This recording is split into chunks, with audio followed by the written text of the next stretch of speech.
The autumn rain fell like tears upon the windows of Ashford House, each droplet a small funeral for what once had been.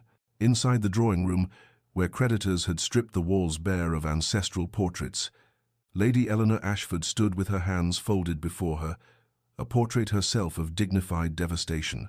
At 24 she had imagined a different life, one filled with love, perhaps, or at least choice. Instead, she faced the Earl of Blackwood across her father's empty desk, the mahogany surface scarred with the rings of countless whiskey glasses her father had emptied in his final, desperate months. The Earl was tall, dark-haired, with eyes the color of winter storms, beautiful in the way that dangerous things often are. He had not removed his gloves since entering her home, as though he feared contamination from their misfortune, or perhaps from something else entirely. "I require a wife," he said, his voice as cold and formal as a legal document. "You require salvation from social ruin and debtor's prison. The arrangement would be simple, Lady Eleanor. You would bear my name, manage my household, and enjoy financial security. In return, I ask only for your discretion and your presence at necessary social functions." Eleanor's throat tightened, but she maintained her composure. "And what of the other aspects of marriage, my lord?" The Earl's jaw hardened, a muscle twitching beneath his pale skin. "I will never touch you," he declared, each word falling like a stone into still water. "You will have your own quarters, your own life. I require an heir eventually, but that can be arranged through other means, or perhaps not at all. My line dies with me, I care not." The cruelty of it took her breath, yet Eleanor understood that cruelty born of pain often masqueraded as indifference. She had heard the whispers about his first wife, dead these 3 years past, and the Earl who had locked himself away in his grief. "I accept," she whispered, sealing her fate with 2 small words. The rain continued its morning song against the windows, and neither noticed that both their hands trembled, his hidden in his gloves, hers concealed in the folds of her worn black mourning dress. But before our lover's fate is revealed, subscribe so you never miss a chapter of romance and scandal. Now, let's begin. The church bells of St. Michael's tolled with all the joy of a funeral dirge. Eleanor stood before the altar, in a gown of ivory silk borrowed, like so much else in her life now, from the Earl's vast stores, likely worn by his first wife. The thought made her skin prickle, but she kept her spine straight, her chin lifted, her eyes forward. Adrian Thorne stood beside her like a marble statue, his face carved from stone, his responses to the vicar's questions delivered in a voice devoid of inflection. When the moment came to take her hand, he did so with his gloves still on, and Eleanor felt the leather barrier between their skin like a wall between 2 countries at war. The guests, and there were many, for an earl's wedding demanded attendance regardless of affection, filled the pews with rustling silks and barely concealed gossip.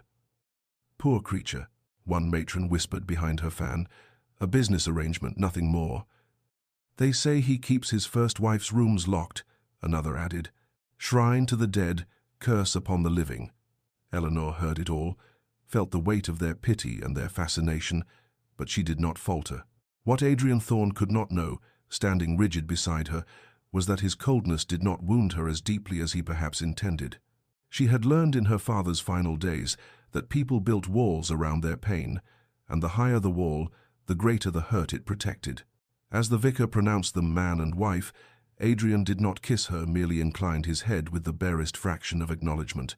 Yet in that moment, Eleanor glimpsed something in his storm-grey eyes that was not indifference at all, but terror. He was not a man who felt nothing. He was a man who felt too much, and feared the feeling would destroy him. The realization settled in her chest like a stone in deep water. They traveled to Blackwood Manor in separate carriages. When they arrived, the housekeeper, Mrs. Phillips, led Eleanor through endless corridors to the east wing, isolated, distant, a kingdom unto itself. "His lordship's quarters are in the west wing, my lady," Mrs. Phillips explained, her tone carefully neutral. "He thought you might prefer the morning light." Eleanor stood at her window, watching the sun set over unfamiliar gardens, and understood perfectly. She had married a ghost of a man, and he had given her a beautiful prison in which to haunt. Weeks passed like ships in fog, visible only in outline, drifting without collision. Eleanor learned the rhythms of Blackwood Manor, the way one learns a foreign language, through careful observation and patient repetition. The house itself was magnificent in its sorrow, all dark wood and velvet curtains, portraits of stern ancestors watching from gilded frames, and rooms that echoed with the memory of laughter long since silenced. She breakfasted alone in the morning room, where light streamed through tall windows, dined alone in her quarters at night, and in between, she wandered. The library held thousands of volumes, their leather spines cracked with age and use. The music room contained a pianoforte covered in dust. The conservatory's glass walls revealed gardens gone wild with neglect, beauty tangled with decay. And everywhere, the absence of the Earl, or rather, his presence as absence, the shape of him moving through the house like a shadow she could never quite catch. She saw him, of course. From her window, she watched him take his solitary walks each morning, striding through the grounds with his hands clasped behind his back, his dark coat billowing in the wind like the wings of some wounded bird. She glimpsed him in the study late at night, lamplight illuminating his profile as he bent over ledgers and correspondence, working as though labor might exhaust the demons that plagued him. They spoke perhaps a dozen words a week. "Good morning," delivered in passing. "The weather has turned," observed to fill silence at a chance corridor meeting. "Thank you," whispered by Eleanor when he arranged for her mother's modest pension without being asked. But mostly, silence. Eleanor found the rose garden by accident, hidden behind a stone wall at the manor's southern edge. It had been beautiful once she could see that in the bones of it, in the carefully planned beds and the wrought iron arbors now choked with thorns. Someone had loved this place. Someone had tended it with devotion. She began, tentatively at first, to clear away the dead growth, to prune the wild canes, to coax life back into the neglected earth. She did not know that Adrian watched from his study window, his hand frozen on the curtain, his breath caught in his throat. She did not know that the rose garden had been his wife's sanctuary, or that seeing Eleanor there, alive, patient, creating beauty from ruin made his chest ache with something he dared not name. The library became Eleanor's refuge, a cathedral of words where silence felt purposeful rather than empty. She had discovered it properly on a rain-drenched afternoon in her third week at Blackwood Manor, and since then she returned daily, drawn by the smell of leather and old paper, by the promise of worlds beyond her gilded cage. She had been careful to avoid what she assumed were Adrian's favorites, the philosophy and agricultural treatises on the lower shelves, the political volumes near his preferred reading chair.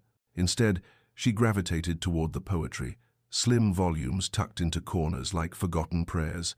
She was reading Wordsworth, curled into the window seat with autumn light falling across the pages, when she heard his footsteps. Her heart lurched, but she did not move, did not acknowledge his presence.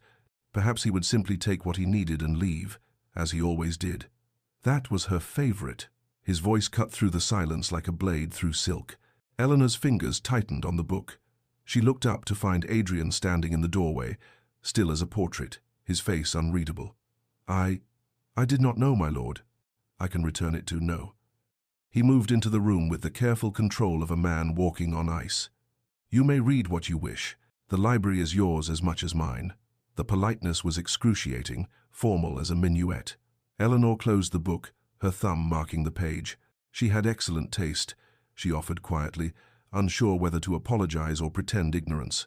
Something flickered across Adrian's face, pain, raw and unguarded, gone as quickly as it appeared. "She had taste in many things," he said, his voice rough now, stripped of its usual cold precision. "Poetry, roses, broken men she thought she could heal." He turned away sharply, his hand gripping the back of a chair. "I loved her," he said to the empty fireplace, the words torn from somewhere deep. "And my love killed her. Childbirth. The physicians said her constitution was too delicate, that she should never have." He stopped himself, his shoulders rigid. "Forgive me. This is inappropriate." Eleanor stood slowly, the book clutched to her chest. "My lord, Adrian," he interrupted, still not looking at her. "If we must live as strangers, at least let us dispense with unnecessary formality in private." Then he left, his footsteps echoing through the corridors, leaving Eleanor standing in the fading light, with her heart breaking for a man who had loved too well and feared he might love again. Eleanor began with roses from the garden. She had reclaimed small bouquets placed in the morning room, where weak sunlight pooled on mahogany tables, in the entrance hall, where their fragrance might greet him upon returning from his solitary walks. She said nothing about them, made no claim to the gesture, but each morning she replaced the wilting stems with fresh blooms, pink and white and deep crimson, petals soft as secrets. She watched, too, in the quiet way women have always watched the men they live among. She noticed that Adrian took his tea without sugar but with a precise measure of milk, that he preferred the darker Assam blend in the mornings and the lighter Ceylon in the afternoons. She mentioned it to Mrs. Phillips, casually, as though the observation meant nothing at all, and thereafter his preferred teas appeared in the study and drawing room without fanfare, without explanation. Adrian noticed. How could he not? The flowers appeared like gentle ghosts of better days, their scent triggering memories he had locked away. The tea arrived perfectly prepared, and he found himself wondering whether Eleanor had instructed the staff or whether she had somehow intuited his preferences through pure attention. He said nothing, of course. To acknowledge the gestures would be to acknowledge her, and acknowledgement led to attachment, and attachment led to loss. Yet he found himself seeking out the rooms where her flowers bloomed, breathing in their fragrance like a man starved for air. One evening in late October, music drifted through the manor's corridors, tentative at first, then growing stronger, more confident. Eleanor had discovered the pianoforte, had pushed back the dust cover, and was playing Beethoven's Moonlight Sonata, her fingers finding the melancholy notes as though they had been waiting all this time to be released. Adrian froze in the hallway outside the music room, his hand pressed against the wall for support.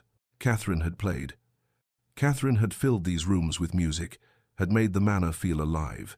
He had locked the instrument away after her death, unable to bear the silence of the keys, and now this woman, his wife, who was not his wife, had unlocked it again. He should walk away. He should maintain the distance he had so carefully constructed. Instead, he stood in the shadows and listened, his eyes closed, his chest tight with an emotion he could not name. The music was different from Catherine's, playing less technically perfect perhaps, but achingly sincere, full of a longing that matched his own. When Eleanor finished, the silence that followed felt different than before, not empty, but full, pregnant with possibility.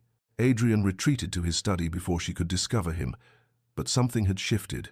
Some wall had developed the first hairline fracture.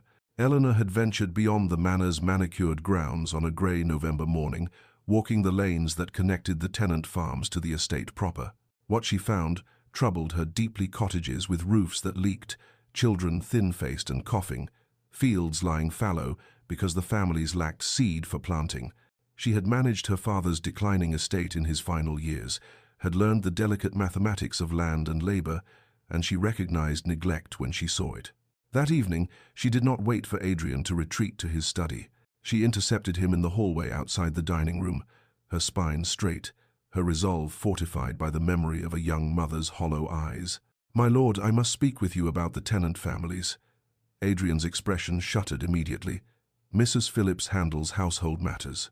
The steward manages—" "The steward has neglected his duties," Eleanor interrupted, her voice steady despite her racing heart.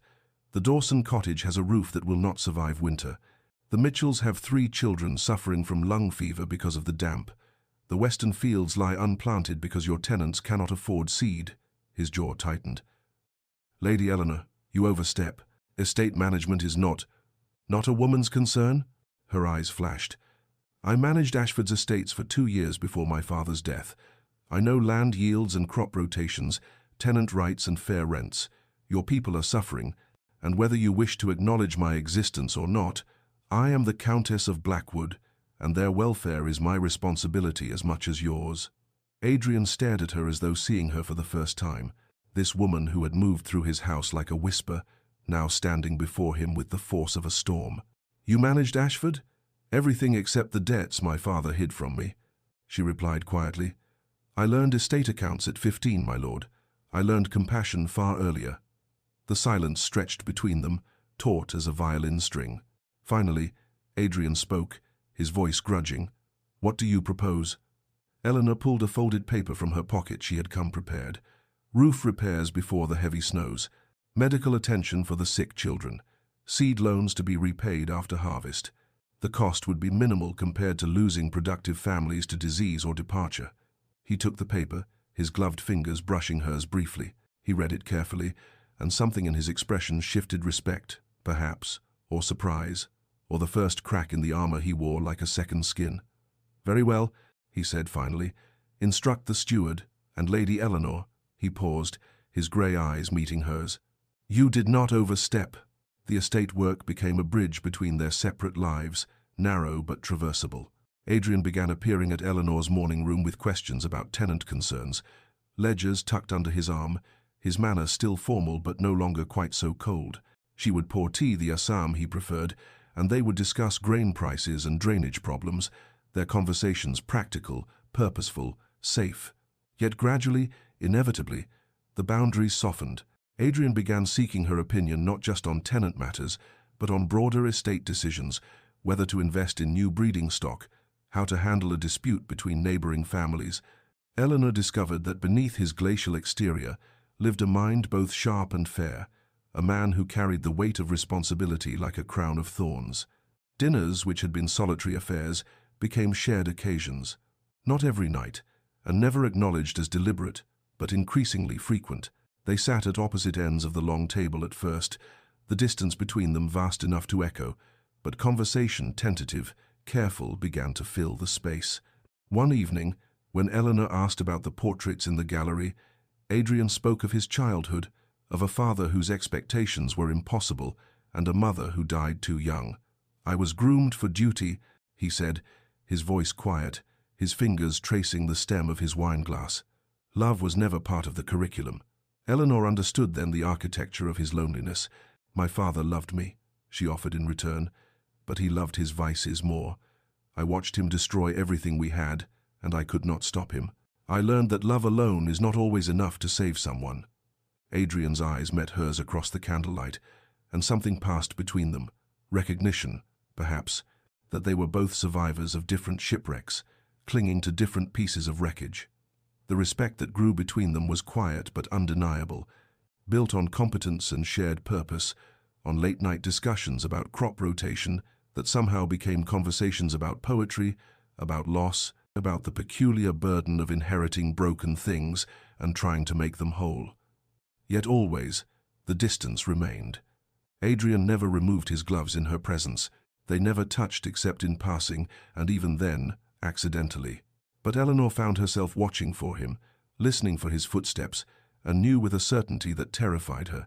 She was beginning to love the man her husband was becoming, even as he held himself carefully beyond her reach. The assembly at Thornfield Hall glittered with false warmth, all candlelight and forced gaiety. The county's finest families gathered to assess the Earl of Blackwood's mysterious marriage. Eleanor wore silk the color of midnight, a gown Adrian had insisted upon purchasing despite her protests, and she moved through the crowded rooms with the grace of a woman who had learned to wear dignity like armor. Adrian watched her from across the ballroom, champagne untouched in his hand, and felt something dangerous unfurl in his chest when Lord Hartley bent too close to Eleanor's ear, when young Pemberton's eyes lingered too long on the curve of her neck. She was beautiful. When had he allowed himself to notice? When had the observation become this sharp-edged possessiveness? "Such an unusual arrangement," Lady Ashworth's voice cut through his thoughts, the matron's fan fluttering like a predatory bird. "A marriage of convenience, they say. One wonders if the Earl will ever produce an heir, or if he's content to let his line die with his peculiarities." Eleanor, standing nearby with a group of women, heard every word intended, of course, as cruelty always was.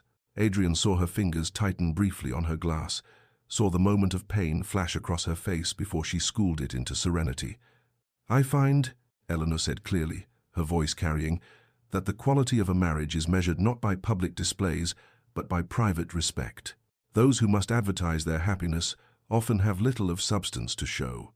Adrian moved before conscious thought, crossing the space between them, his hand still gloved coming to rest at the small of Eleanor's back, a touch so light it barely existed, yet claiming her nonetheless.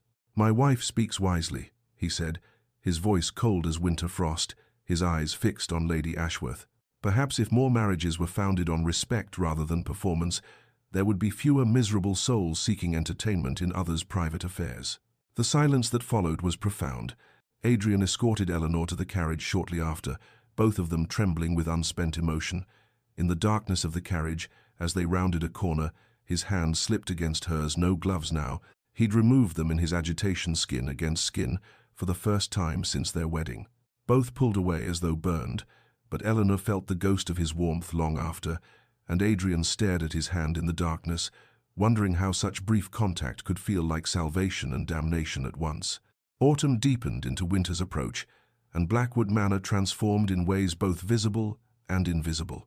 The gardens Eleanor had reclaimed bloomed one final time before frost, the roses she had nurtured offering their last crimson offerings to the dying season.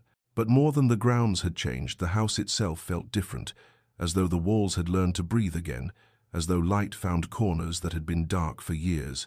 Adrian sought her company now, no longer hiding behind the pretense of estate business. He would appear in the library where she read, settling into the chair opposite hers with his own book, content to share the silence that had become companionship rather than exile. He accompanied her on walks through the gardens, his hands clasped behind his back, his voice losing its careful formality as they discussed everything and nothing, philosophy and poetry, memories of childhood, dreams they had abandoned. One afternoon, as they walked beneath bare branches laced with early frost, Eleanor laughed at something he said. A dry observation about the vicar's endless sermons, and the sound stopped Adrian mid-stride. He stared at her, at the way joy transformed her face, and felt his carefully constructed defenses crumble like ancient walls against a rising tide. His hand moved without permission, reaching for hers, wanting desperately to twine their fingers together, to close the distance he had so rigorously maintained. But fear, old, familiar, suffocating, stopped him inches away. His hand fell back to his side, and he looked away, his jaw tight with the effort of denial. Eleanor saw it all. She saw his hand rise, saw the longing in his eyes, saw the moment fear conquered desire. The pain of it settled in her chest like ice forming over still water. She understood then, with terrible clarity, that she had fallen in love with her husband, had given her heart to a man who would never allow himself to claim it. She loved his sharp mind and his hidden kindness, his wounded soul and his stubborn honor. She loved the way he listened when she spoke, the way his eyes softened when he thought she wasn't watching, the way he had slowly, carefully let her past his walls, but only so far, never far enough. That night, alone in her quarters, Eleanor wept for the first time since coming to Blackwood Manor, mourning a marriage that was everything except what she needed it to be. December arrived with ominous skies, clouds massing on the horizon like armies preparing for siege. The air held that peculiar heaviness that precedes great storms, a pressure that made breathing difficult, that turned the manor's atmosphere from merely melancholy to something approaching dread. Lady Catherine Thorne, Adrian's younger sister, arrived unannounced in a flurry of expensive furs and barely concealed concern, her sharp eyes assessing Eleanor with the precision of a jeweler examining a questionable stone. She cornered Eleanor in the morning room, her manner civil but cold. "I feel I must speak plainly," Catherine said, her teacup balanced perfectly on her knee. "My brother has suffered greatly, and I will not see him wounded again. Whatever expectations you harbor about this marriage, I advise you to abandon them. Adrian will never love again. He made that choice when he buried his wife, and it is a choice you must respect." Eleanor's hands trembled, but she kept her voice steady. "I have no expectations beyond those we agreed upon, Lady Catherine. It was a lie, and they both knew it." That evening, Eleanor passed by Adrian's study and heard voices, his and his sister's, raised in argument. She knew she should not listen, knew eavesdropping was beneath her dignity, but her feet would not move. "She looks at you with stars in her eyes, Adrian," Catherine was saying. "It's cruel to let her hope. There is no hope to give." Adrian's voice was rough, anguished. "The arrangement remains as it was." "I cannot, will not." He stopped, and Eleanor heard something break in the silence, perhaps a glass. "I will not love her, Catherine. I cannot survive losing someone again. The arrangement stands. It must stand." Eleanor fled to her chambers, her hand pressed against her mouth to stifle the sob that threatened to escape. She had known, of course she had known, but hearing the words spoken aloud, his absolute rejection, his determination never to love her, carved something vital from her chest. Meanwhile, Adrian sat alone in his study, his head in his hands, lying to himself as surely as he had lied to his sister. Because the terrible truth was that he already loved Eleanor, had loved her perhaps since she first filled his house with roses, and the knowledge was destroying him. Outside, the wind began to howl, and the servants whispered of the great storm coming, the worst in living memory. The storm broke near midnight with the fury of divine judgment, wind screaming around the manor's stone walls, rain lashing the windows like accusations. Eleanor stood in the entrance hall, watching Adrian prepare to venture into the maelstrom, his heavy coat already dark with moisture, his face set with grim determination. The Dawson cottage roof was weak, he said, checking his lamp, though the wind would surely extinguish it within moments. And the Mitchells' children, if the stream floods, they'll be trapped. I must ensure everyone is safe. Eleanor's fingers twisted in her shawl. Then let me come with you. 2 sets of eyes, 2 pairs of hands. No. His voice was sharp, final. I will not risk you. But you'll risk yourself. Her voice rose despite her efforts at control. Adrian, please, this is madness. Send the grooms. Send... He turned to her then, and the look in his eyes stole her breath, fear and longing, and something that looked achingly like love, all barely restrained beneath his iron control. I must go, Eleanor. It is my duty, my responsibility. I cannot ask others to brave what I will not face myself. His gloved hand rose, hovering near her cheek, then fell. I promise I will return. The door opened to chaos, and he was gone, swallowed by the howling darkness. Eleanor stood frozen for a moment, then rushed to the window, watching his lamp bobbing through the storm like a will-o'-wisp, growing smaller, dimmer, until it vanished entirely. She waited in the entrance hall, pacing, her heart keeping time with the thunder. Mrs. Phillips brought tea that grew cold, untouched. The clock struck 1, then 2. The storm's fury only increased, battering the manor with relentless violence. At 3:30, Adrian's horse returned riderless, wild-eyed with terror, its saddle torn. Eleanor's world tilted. The grooms rushed to calm the animal, their faces grave, and Eleanor knew with absolute certainty. Adrian was out there somewhere, alone, possibly hurt, possibly she would not complete the thought. Instead, she ran for her cloak, for boots, for a lamp, while the servants protested and the storm raged and her heart screamed a single, desperate prayer. Let him live, let him live, let him live. The storm fought her every step, wind tearing at her cloak, rain blinding her, mud sucking at her boots, as though the earth itself conspired to keep her from him. Eleanor pushed forward along the path toward the tenant cottages, her lamp a feeble shield against the overwhelming darkness, calling Adrian's name until her throat was raw. The stream had become a river, swollen with rain and rage, its banks overflowing, and it was there near the old stone bridge where the water churned white with fury that she found him. A massive oak had fallen, its ancient roots torn from the softened earth, and beneath its crushing weight lay Adrian, motionless, his face pale as death in her lamp's trembling light. No, Eleanor breathed, then screamed it. No! She fell to her knees beside him, her hands finding his throat, searching desperately for a pulse. They're faint, too faint, but present. He was alive. His leg was pinned beneath a thick branch, his coat torn, blood seeping dark against darker fabric. His skin was ice-cold, his lips tinged blue hypothermia, taking him even as she found him. The tree was impossibly heavy, but Eleanor was beyond reason now, beyond the limits of what she thought herself capable of. She braced her feet in the mud, wrapped her arms around the branch, and pulled with strength born of pure desperation and love. Yes, love. She acknowledged it fully now, let it fuel her muscles as she screamed against the storm and heaved with everything she possessed. The branch shifted, inch by impossible inch. Her hands tore, splinters driving deep into her palms, but she felt nothing except the imperative that he must live, he must survive. She would not lose him to the darkness and the cold. With a final, agonized effort, the branch lifted enough for her to drag Adrian free, his body dead weight in her arms.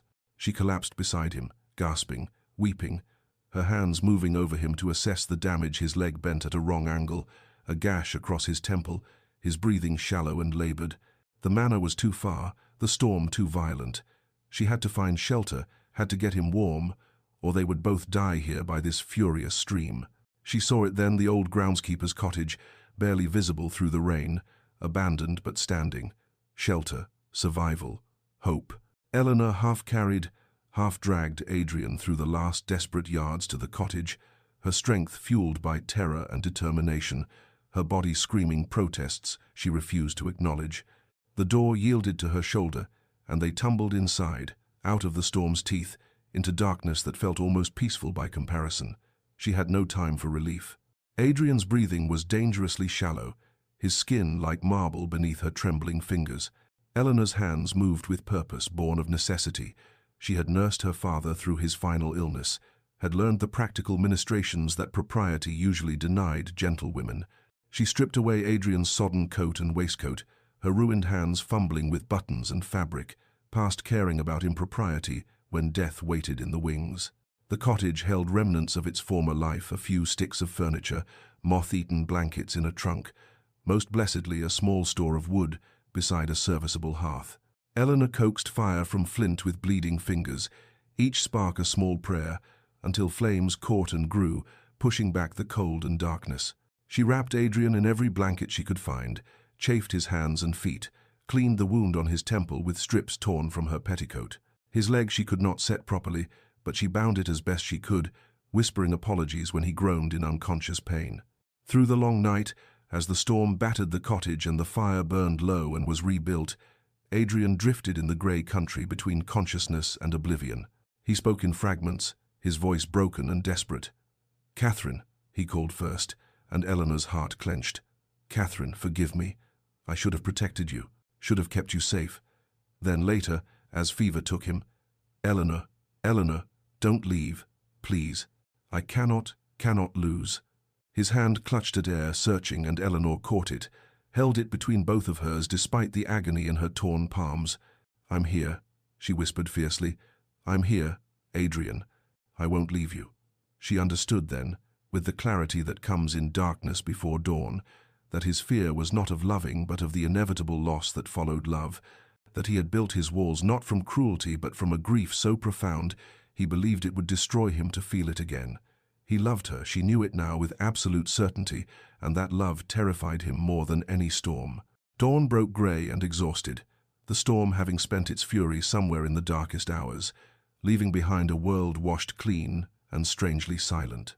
Adrian opened his eyes to pain his leg, a symphony of agony, his head throbbing, but these sensations were distant compared to the sight that met him. Eleanor sat slumped against the wall beside the dying fire, her face smudged with ash and mud, her hair fallen from its pins in wild tangles, her hands wrapped in crude bandages dark with blood. She had fallen asleep sitting up, as though unwilling to leave her post even for the comfort of lying down, and in the pale morning light she looked both devastatingly beautiful and utterly ruined. Memory crashed over him in waves, the falling tree, the crushing weight, darkness taking him. And then Eleanor's voice cutting through oblivion, her hands dragging him free, her warmth keeping death at bay through the endless night. She had risked everything, for him, the man who had married her and refused to touch her, who had given her a beautiful prison and called it protection, who had been too much a coward to admit what his heart had known for months. "Eleanor," he whispered, his voice cracked and raw. She startled awake, immediately moving toward him despite her obvious exhaustion. "Adrian, thank God. How do you feel? Your leg is broken, I think, and you had fever through the night." "You saved my life." The words felt inadequate, too small for what she had done. His eyes found her bandaged hands. "You hurt yourself. You could have died." "So could you," she replied simply, tears suddenly streaming down her face. "And I could not bear it. I could not." He reached for her then. Propriety be damned, fear be damned, all his carefully constructed walls crumbling to dust. His hand cupped her face, feeling the warmth of her skin, the reality of her alive and present and his. "I have been a fool," he said, his own tears falling freely now. "I told myself I was protecting us both, that distance was safety, that I could not survive loving and losing again. But I failed, Eleanor.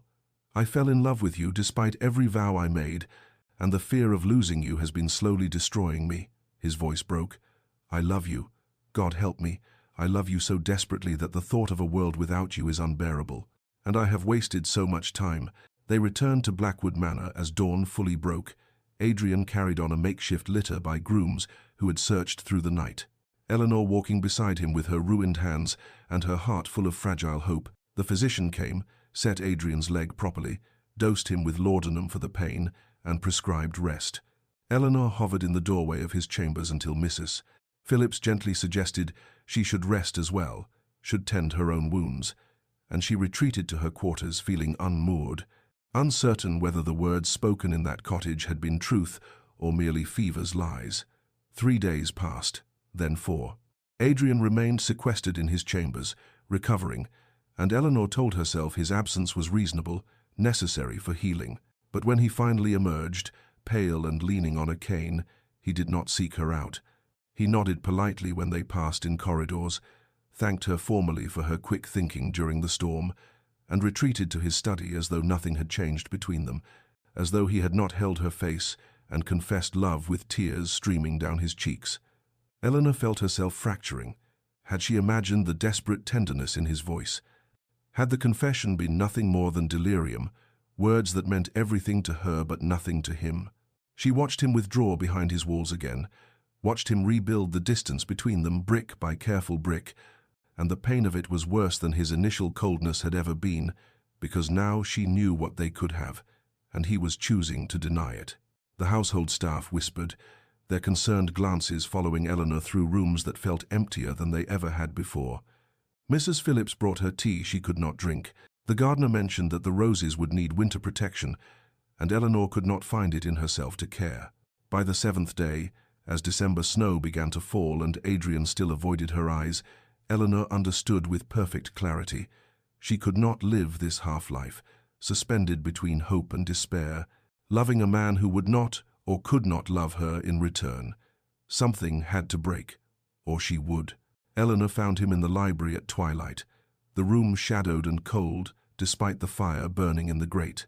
He stood at the window with his back to her, one hand braced against the frame, the other gripping his cane, and she thought how perfectly the image captured him, a man forever looking out at a world he refused to fully inhabit.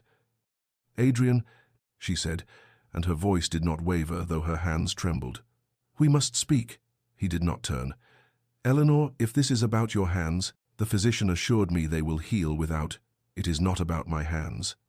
She moved into the room, positioning herself where he could not ignore her without obvious rudeness. "It is about us, about what you said in that cottage and what you have done since." Now he looked at her, his face a mask of careful neutrality that made her want to scream. "I was delirious, fevered. Whatever I said, do not," she interrupted, her voice sharp as broken glass. "Do not insult me by pretending you do not remember. You told me you loved me, Adrian. You held my face and wept, and confessed that the fear of losing me was destroying you. And now you hide from me as though I am the danger, as though I am something to be survived rather than—" Her voice broke, but she forced herself onward. "I love you. I have loved you for months, and I can no longer live in this limbo, this half-existence where we are married but separate, where we orbit each other like planets that can never touch. I am asking you, begging you for truth. Do you love me, or was it fever speaking? Because if you cannot love me, I must leave. I want either a real marriage or an annulment, but I will not live another day as your beautiful ghost." Adrian's face contorted with anguish, all his careful control shattering. "You do not understand what you ask. Then make me understand. She died." The words tore from him like something vital being ripped away. "Catherine died because I loved her, because I wanted her, because I put my needs above her safety. The physicians warned us her constitution was delicate. Childbirth would be dangerous, but I was selfish. I wanted an heir, I wanted. And she died screaming. Eleanor. She died in agony, begging me to save her, and I could do nothing. Nothing." He was weeping now, openly, his body shaking. "I vowed I would never put another woman at risk, that I would never let my love become someone's death sentence. And then you—" He looked at her with such raw pain it stole her breath. "You are everything. And if I give in to this, if I love you as I want to, completely, without walls, and then I lose you." His voice failed entirely. Eleanor crossed the space between them, her ruined hands reaching for his face, forcing him to see her, to truly see her. "Do you think I do not know about death, Adrian? I watched my father destroy himself slowly, day by day, drinking away his pain and our future. I held his hand as he died, knowing I could not save him. I understand loss. I understand that loving someone does not guarantee their safety or their survival. Her voice was fierce now, blazing with conviction. But what you call protection is its own kind of death. You have been dying by inches in this mausoleum you have made of your life, and you would have me die beside you, not from childbirth or illness, but from loneliness and from the slow starvation of a heart that is never allowed to fully give or receive love. Adrian tried to turn away, but she held him fast. Catherine's death was not your fault. It was tragedy, cruel and random and unbearable, but it was not your punishment for loving her. And denying yourself love for the rest of your life will not bring her back or honor her memory. It only ensures that her death claimed 2 lives instead of 1. You do not understand the risk, he whispered, desperately. If anything happened to you because of me, then I would die having been loved. The words rang through the library like a bell. I would die having lived, Adrian, truly lived, not merely existed in beautiful rooms with a man too afraid to touch me. Yes, there are risks, there are always risks. I could fall from a horse, catch influenza, have my heart simply stop in the night. We are all walking toward death from the moment we are born. The only choice we have is whether we truly live first. She gentled her voice, her thumbs brushing away his tears. I am not Catherine. I am Eleanor, and I am choosing this, choosing you, choosing us, choosing love with full knowledge of every risk. But I cannot choose for both of us. You must decide. Will you live in fear of loss, or will you live in love despite it? Adrian stared at her. This woman who had walked into a storm to save him, who stood before him now offering not just her love, but her very life, trusting him with both. And in that moment, he understood. His walls had not protected either of them. They had only ensured a different kind of suffering, a slower death of isolation and denial. He had to choose, fear or love, death or life, prison or freedom. Adrian's hands came up to cover hers where they still held his face, and he turned to press his lips against her scarred palm, kissing the evidence of her sacrifice, her courage, her love. Forgive me, he whispered against her skin. Forgive me for the coldness, for the months I wasted, for every moment I made you feel unwanted when you were the only thing I wanted. Forgive me for being too much a coward to see that you were offering me salvation, not damnation. Eleanor's answer was to pull him down to her, to close the final distance between them, and their first kiss was salt tears and desperate tenderness, months of longing released in a single breathless moment. Adrian kissed her as though she were air and he had been drowning, as though she were dawn after endless night, and Eleanor felt herself falling, soaring, shattering into something new and whole. I choose you, Adrian breathed against her lips. I choose love. I choose life. I choose us. Every risk, every fear, all of it. I choose you, Eleanor, today and every day after. That night, Adrian moved his belongings from the west wing to Eleanor's chambers, no longer separate, no longer divided. The servants smiled as they carried his books and clothes, as lamplight spilled from rooms that had been dark, as laughter echoed through corridors that had known only silence. The manor itself seemed to transform, as though the building had been holding its breath and could finally exhale. Eleanor played piano while Adrian read beside her, his hand resting on her shoulder. They took meals together, lingered over wine and conversation that stretched into the small hours. They walked through winter gardens with fingers intertwined, and Adrian no longer wore his gloves, no longer maintained the careful distance that had defined their early months. They spoke of everything of Catherine without shame or guilt, of Eleanor's father without bitterness, of dreams they had thought lost and futures they might build together. They learned each other slowly, completely, with the reverence of 2 people who understood how precious and fragile love could be, and chose it anyway. Blackwood Manor, which had been a mausoleum, became a home, and 2 people who had been ghosts began, finally, truly, to live. Winter melted into spring, and with it came a transformation so complete that visitors to Blackwood Manor remarked they scarcely recognized the place. The gardens bloomed under Eleanor's devoted care, the tenant families thrived with roofs that no longer leaked, and fields planted with good seed, and through it all, Adrian and Eleanor moved as 2 halves of a completed whole, their happiness evident in every shared glance, every casual touch, every laugh that rang through rooms once silent. When Eleanor discovered she was with child, she felt Adrian's terror like a physical thing, saw it in the sudden whiteness of his face, the trembling of his hands as they rested on her still flat belly. But this time, he did not retreat. Instead, he faced his fear directly, hiring the finest physicians in England, consulting with every expert, preparing obsessively for every possible complication. Yet he also trusted in Eleanor's strength, in the doctor's skill, in the love that bound them, in life itself. "I am afraid," he confessed to her one night as they lay together in the darkness, his hands spanning her swelling belly.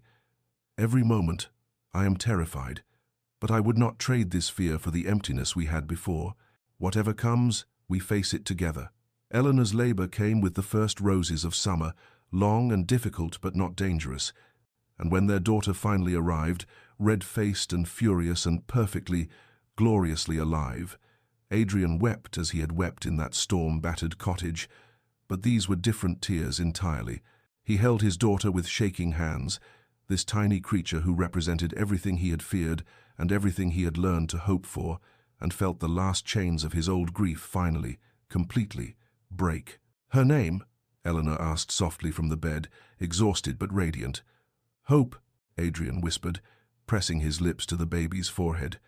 "We shall call her Hope, because that is what you gave me." The estate prospered as never before, not merely in crops and profits, but in the kind of wealth that cannot be measured in joy and purpose, in community and care, in the knowledge that fear had been faced and love had won. 5 years had painted Blackwood Manor in colors Adrian had once believed lost to him forever. The gardens bloomed in riots of summer abundance, and through them ran 3 small figures in white dresses, Hope at 5, Grace at 3, and baby Faith toddling after her sisters with determined steps, her laughter like music carried on the warm breeze. Adrian sat beside Eleanor on the garden bench she had commissioned, his arm around her shoulders, watching their daughters chase butterflies through the roses she had brought back to life. His hair held threads of silver now, and Eleanor's face bore the soft lines of a woman who had smiled often and deeply, and they were more beautiful to each other than they had been on that cold wedding day that felt like another lifetime entirely. "Do you remember?" Eleanor said softly, her head resting against his shoulder. "When you told me you would never touch me." Adrian's hand tightened on hers, their fingers interlaced as naturally as breathing. "I remember being a fool who mistook fear for wisdom, isolation for safety. I remember the woman who saved my life twice, once from a storm and once from myself." They watched Hope lift Faith into her arms to see a butterfly more closely. They watched Grace spin in circles until she collapsed dizzy and giggling into the grass, and Adrian felt gratitude so profound it bordered on prayer. Dear listener, perhaps you too have known fear, the kind that builds walls around your heart and calls it protection, that mistakes loneliness for safety, that believes loving again means risking everything you cannot bear to lose. But here is the truth that Adrian and Eleanor learned in that storm-battered cottage and every day after. We are all walking toward loss from the moment we first love, and the only choice we have is whether we truly live first. Love requires the courage to be vulnerable, to tear down walls brick by brick, to risk the pain of loss for the privilege of connection. It is not the absence of fear, but the decision to love despite it that transforms us, that redeems us, that makes us finally, fully, alive. May you find the courage to open your heart when it has learned to close. May you discover that the walls you built for protection have become your prison. May you know love that is worth every risk, every fear, every moment of uncertainty. And may you rest tonight in the knowledge that it is never too late to choose love over fear, life over mere existence, hope over despair. This has been a story from Sweetly Told Tales. If these words have touched you, let them remind you that your own story is still being written, and the next chapter begins with a single brave choice. Sleep well, dream deeply, and remember, love always, always finds a way.